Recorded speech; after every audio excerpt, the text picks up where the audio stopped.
La palabra de Dios es viva y eficaz y más cortante que toda espada de doble filo, ¿verdad? Capítulo 82 del Salmos, verso 1. Y dice la Biblia así: en el nombre poderoso del Salvador Jesucristo. Amén. Amén. Dios está en la reunión de los dioses, en medio de los dioses juzga. Y voy a concluir con el versículo 6. Yo dije, vosotros sois dioses y todos vosotros hijos del Altísimo. Amén. Amén. Hasta ahí. Levante la mano al cielo y diga, creo esa palabra. Que Dios dijo que Él está en medio de los dioses. Y en medio de los dioses Él se mueve. Él está escudriñando la mente y el corazón. Y conforme a la fe de cada uno recibirá la bendición. Amén. Siéntense. Por eso la Biblia dice: es pues la fe, la certeza de lo que se espera, la convicción de lo que no se ve. Por la fe habemos entendido que el universo fue creado por la palabra de Dios, de modo que lo que se ve fue hecho de lo que no se veía. Entonces la fe es fundamento para el creyente. Si el creyente no tiene fe, no puede agradar a Dios. Si el creyente no tiene fe, no puede conquistar su enemigo, su adversario. Y muchas veces su adversario es una enfermedad. Muchas veces su adversario es una debilidad en su carne. Muchas veces su adversario lo tienes cautivado, sujeto, y pasan años y años y usted no puede vencerlo, porque le hace falta fe. Ahora la Biblia dice que la fe viene es por el oír, y el oír es por la palabra de Dios. De tal manera que la fe es un misterio invisible, porque dice que el verso 4 del capítulo 11 dice que Abel por la fe ofreció más excelente sacrificio que Caín. Abel recibió fe. ¿Y cuál fue la fe? Que él ofreció a Dios algo que agradaba. ¿Cómo supo él que a Dios le agradaría que le ofreciera sacrificio de sangre? Tomar una oveja y partirle el pescuezo, el cuello, y hacer que derramara sangre. Y la Biblia dice que fue de agrado de Dios. Quiere decir que la fe es un misterio invisible que recibe la persona, y por eso conseguimos que aquella mujer recibió revelación. Y la Biblia dice que Jesús le dijo: tu fe te ha salvado. Quiere decir que la fe está relacionada al misterio invisible, a lo que no se ve, porque es pues la fe la certeza de lo que se espera, la convicción de lo que no se ve. Queda convencido de una realidad que tú no ves, pero es real para ti, existe, es verdadera, y tu actitud hace que eso saque lo que Dios prometió. Eso te traiga al mundo visible, del mundo invisible al visible, del espiritual al material, te lo traiga tu fe. Porque tú tienes revelación, y la revelación te lleva a actuar, a una actitud que es la que agrada a Dios. Y entonces, ¿quién me ha tocado? Sale el poder de Dios y te da la liberación que tú necesitas. Sale el poder de Dios y te da la sanidad que tú necesitas. Sale el poder de Dios y te da el milagro que tú necesitas. Sale el poder de Dios y se empieza a mover lo que tú quieres que se mueva. Sale el poder de Dios y las cosas empiezan a tomar su curso, y cada cosa se empieza a posicionar donde tiene que estar. Dice la Biblia que la fe procede del amor. Está en Gálatas, capítulo 5, versículo 6. Cuando Dios creó el mundo, lo creó por fe. Dios es el amor. Entonces el amor hace que actúes en fe y abra la boca y diga: sea la luz. Ya son todas palabras. Y la luz tuvo que aparecer, porque Dios habló su palabra. Ahora Dios dijo: Dios en medio de los dioses. En San Juan 10:34, cuando a Jesús vinieron a acusarle diciendo: porque tú siendo hombre te haces Dios, pero escrito está en vuestra ley. Yo dije: vosotros sois dioses. Y si llamó Dios a quien envió la palabra, ¿cuánto más al que santificó y envió al mundo? Ahora, si Dios dijo que estaba en medio de los dioses, y a quien envió la palabra son dioses, y Dios manda que le imitemos, e imita a Dios como hijos amados, Efesios capítulo 5, verso 1, ¿verdad? Sé imitadores de Dios. Entonces Dios te llama a que como Él hizo, tú hagas, a como Él hace, tú debes hacer, como Él ha actuado, tú debes actuar. ¿Y a dónde viste tú a Dios? ¿A dónde lo viste actuar? ¿A dónde lo viste caminar? En la persona de Jesucristo. Ese es el verdadero Dios encarnado, el único Dios verdadero que se encarnó y se manifestó, se dio a conocer. Y cuando estuvo en la tierra mandó que como Él hizo debemos ser, como Él anduvo debemos andar. ¿Ven? Entonces conseguimos que la Biblia nos testifica de la manera como Dios ha actuado, para darte el ejemplo que tú debes seguir, que yo debo seguir. Y en el principio creó Dios los cielos y la tierra por la palabra. Y Dios, que es el amor, abre su boca. Nosotros tenemos que llegar a este nivel de fe, porque si somos hijos de Dios y estamos siendo enseñados por Dios, ¿verdad? Isaías 54:13, y serán todos enseñados por Dios, de modo que el que oyó el Padre y aprendió de Él, viene a Jesús. Jesús dijo: el que oyó el Padre y aprendió de Él, viene a mí. San Juan 6:45. Por tanto, aprendemos de Dios, y cuando aprendemos de Dios estamos aprendiendo de nuestro Padre. Somos instruidos por Él, llamados por Él, capacitados por Él, forjados por Él, preparados, y llegamos al estatus de Él. Y en el libro de Lucas capítulo 6 versículo 40, Jesús dijo: si el discípulo llegara a ser perfeccionado, llegará a ser como su maestro. ¿Ven? Ahora Isaías 48:17 dice que Él es el buen maestro, que nos enseña el buen camino que tenemos que seguir. Y muchas veces se tiene que hablar: deteneos en los caminos. Jeremías 6:16, deténganse en los caminos y pregunten por la senda antigua. El buen camino que tenemos que seguir.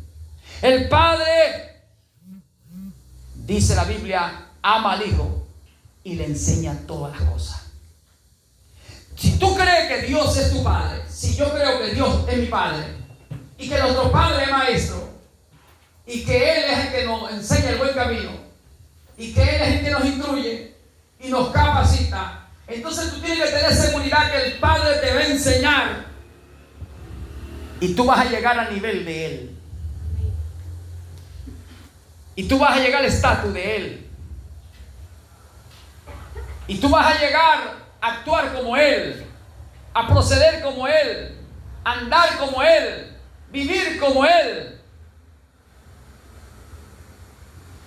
Porque Él ya lo dijo: yo estoy en medio de ustedes. ¿Y para qué está en medio de nosotros? Para enseñarnos.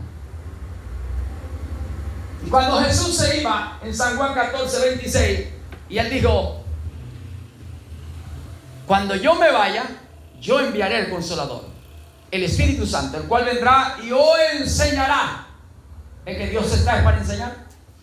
Para enseñar todas las cosas, y para recordarle todo lo que le he dicho. ¿Por qué hay que recordar? ¿Por qué el Espíritu recuerda? ¿Por qué el Espíritu enseña?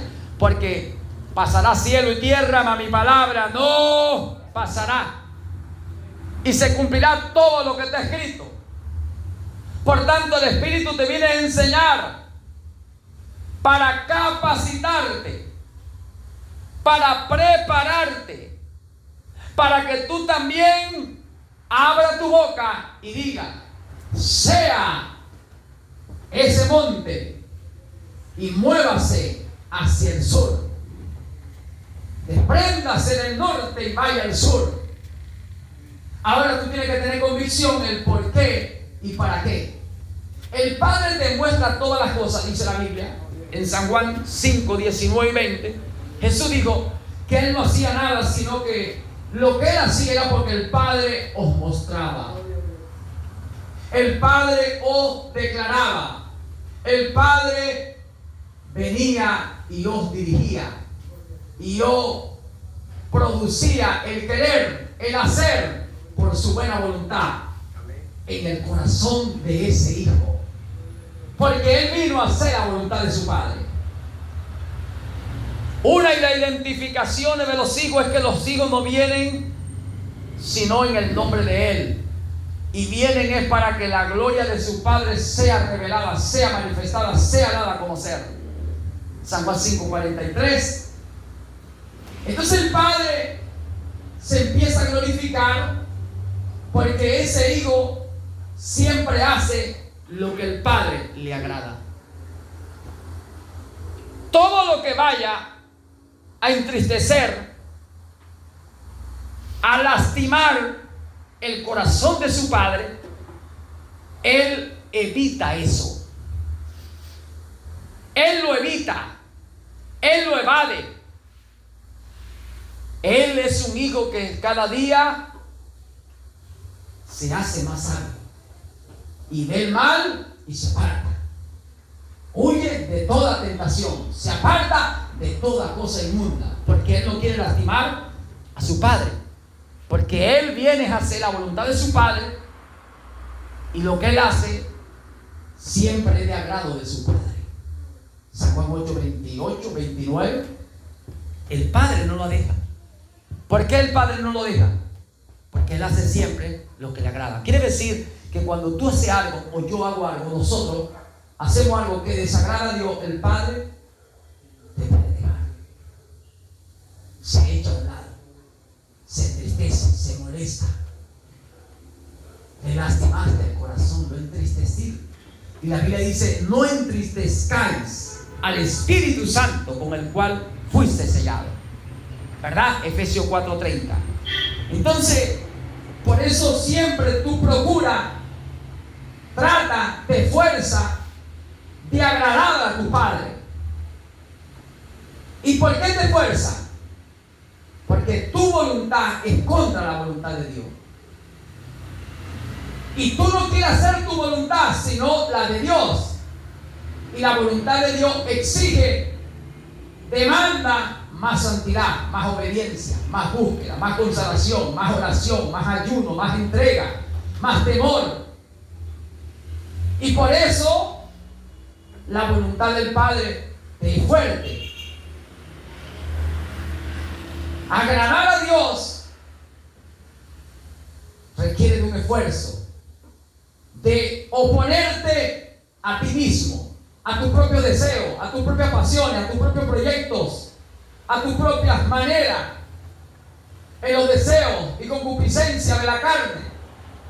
Porque tú dentro de ti hay algo que quieres agradar a tu Padre, hacer lo que le agrada a Él.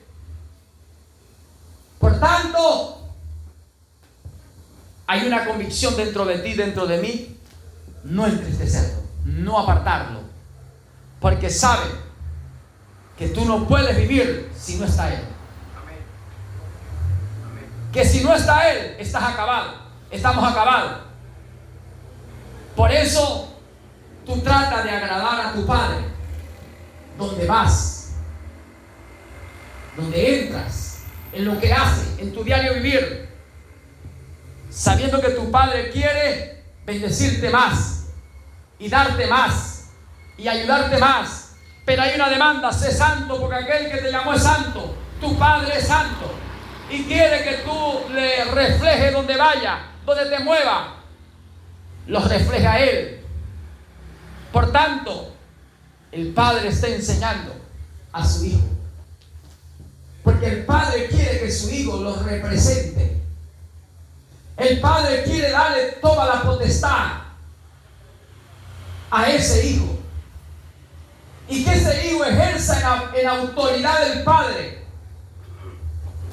y esa potestad tenga para pisar serpiente y hollar escorpiones, y sobre toda fuerza del enemigo, y nada lo pueda dañar.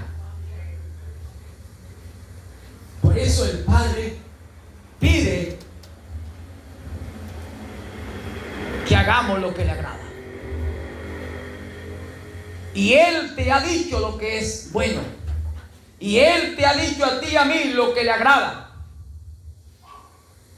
Que no ames al mundo, ni las cosas que tenga el mundo. Porque nada de lo que tenga el mundo proviene del Padre, sino de este mundo, y el mundo y sus deseos pasan.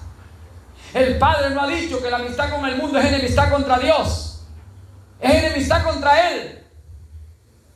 Y que ya nos constituye la amistad con el mundo ser adúlteros.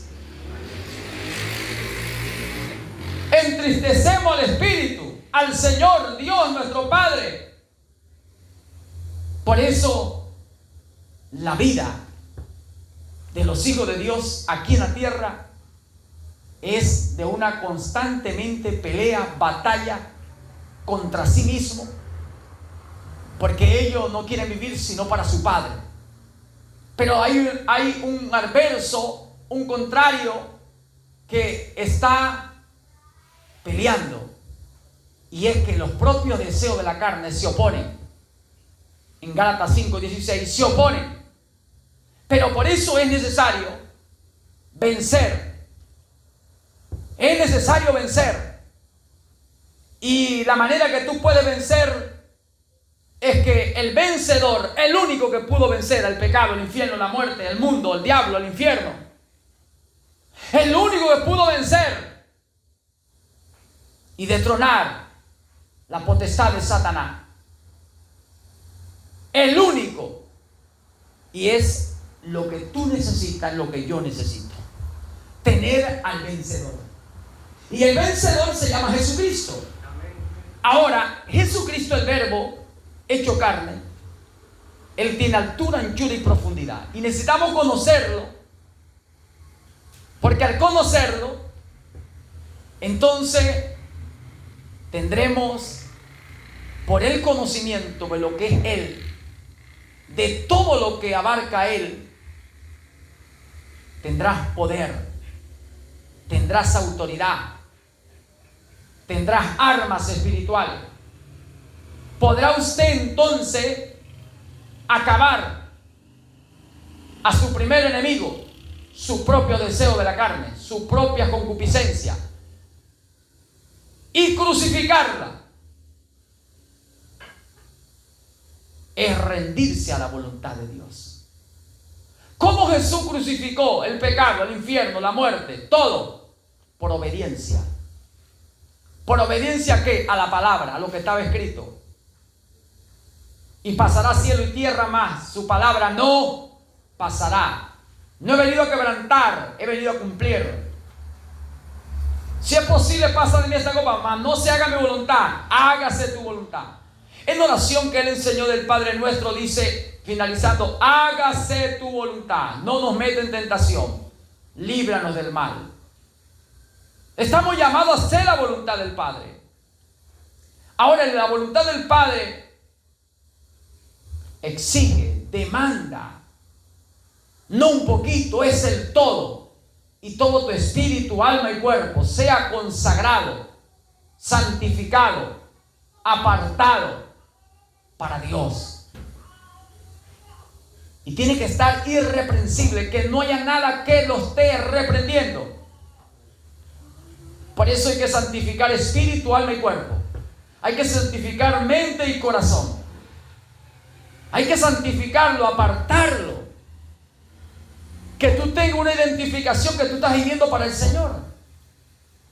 Ahora hay que crucificarlo. ¿Y cómo Pablo crucificó? las pasiones de su carne, o en su carne, como dice Gálatas 5:24, o Gálatas 6:14 y 15. Pablo crucificó eso, porque Pablo abandonó el pasado y lo puso por basura y se determinó caminar mirando el blanco, la mirada puesta en las cosas de arriba, no en la de la tierra. Su galardón estaba en los cielos. Y de esa manera Pablo crucificó su carne en las pasiones y deseos. Por eso Pablo decía: ahora no vivo yo, mas vive Cristo en mí. Hizo que el Cristo, el Espíritu, el Padre viniera dentro de él. Él procuró vivir una vida de agrado. En 2 Timoteo capítulo 2, versículo 4 dice que ninguno que milita como soldado del Señor se enreda en los negocios de la vida, con tal de agradar a aquel que le tomó como soldado. Si nosotros tenemos una identificación que hemos sido tomados por Dios, ¿verdad?, para ser un soldado del Señor, para ir a la guerra, a pelear en la defensa de la verdad, de la justicia, del reino de gracia, de las promesas que el Señor nos dio, un mundo nuevo, una vida nueva. Entonces dice la Biblia, no nos conviene volver atrás. Si retrocede, dice la Biblia, si retrocede o retrocediere, no agradará el alma del Señor. No vas a agradar. Por eso todas las cosas no son lícitas, mas todas no convienen. Todas son lícitas, mas todas no edifican. Cuando uno tiene convicción a la forma y manera en que Dios nos ha llamado a vivir, que nosotros fuimos llamados a ser un pueblo santo, un pueblo apartado, único para Dios, y que debemos renunciar a los deseos mundanos y ya no vivir de la manera como vive la gente del mundo, los gentiles, como dice la Biblia, que no conocen a Dios. Ya nosotros que fuimos llamados por Él y sabemos la forma en que Él nos llamó, a la forma de vida que quiere Él que vivamos y de esa manera agradarle, entonces nosotros, conociendo esto, no lo hacemos, no es contado por pecado. Y de esa manera desagradamos a Dios, entristecemos al Señor. Él se aleja de nosotros.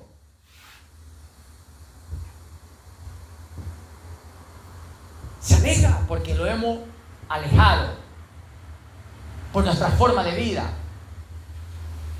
Porque Él no es que nos llamó para que ser de nosotros algo especial y nosotros ser los que marquemos la diferencia en que Dios escoge. Y Dios escoge y Dios da testimonio y testifica de aquel que Él escogió y llamó. Porque tiene una forma de vida diferente. Y entonces Dios va en Él. Dios anda con Él, Dios vive con Él, Dios está en medio de Él, de ellos. Dios está sobre ellos como el Padre Creador, está con ellos como el Hijo Salvador, el ángel que acampa alrededor, y está dentro de ellos como el Espíritu Santo Consolador. Amén. Y para ellos ya el pasado quedó atrás.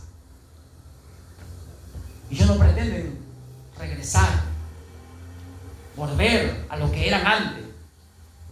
Ellos prosiguen a la meta del supremo llamamiento en Cristo Jesús, llevando los vituperios de Cristo, el sufrir, el menosprecio, la persecución. Pero ellos tienen la mirada puesta arriba, donde está el Señor. Para ellos el vivir es Cristo, el morir es ganancia. Es ahí cuando ellos crucifican y vencen, porque el vencedor viene a ellos. Porque ellos deciden, cueste lo que cueste, pase lo que pase, es servir al Señor que le llamó a una vida de libertad, una vida de liberación y libertad, una vida en una gracia donde el Señor nos dará a nosotros las cosas que necesitamos. Y nosotros, confiando, entonces descansamos en sus promesas. Descansamos en lo que Él nos prometió. Y podemos entonces ver que el Padre no nos ha dejado, que el Padre que nos llamó está con nosotros, va con nosotros, siempre está ahí, porque tu vida ha tomado la palabra de Dios y ha creído, porque tú oíste y creíste, porque tú decidiste por Él, y tú sabiendo que si Él entra, entonces tú vencerías la carne en las pasiones, o las pasiones en tu carne,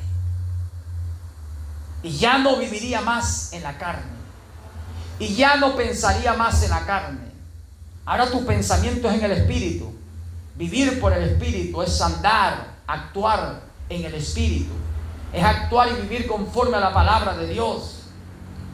Hermanos, qué promesa la que tenemos nosotros. Dios está en medio de nosotros. En Apocalipsis capítulo 2 y 3, donde aparece Dios en medio de la congregación de los santos, la Biblia dice que el ángel que se pasea vive que yo soy el vencedor, y si alguno venciere, entonces recibirá lo que yo he prometido. Y él aparece en medio de los 7 candelabros. Por eso Dios está en medio de los dioses. En la reunión de los dioses, Él juzga.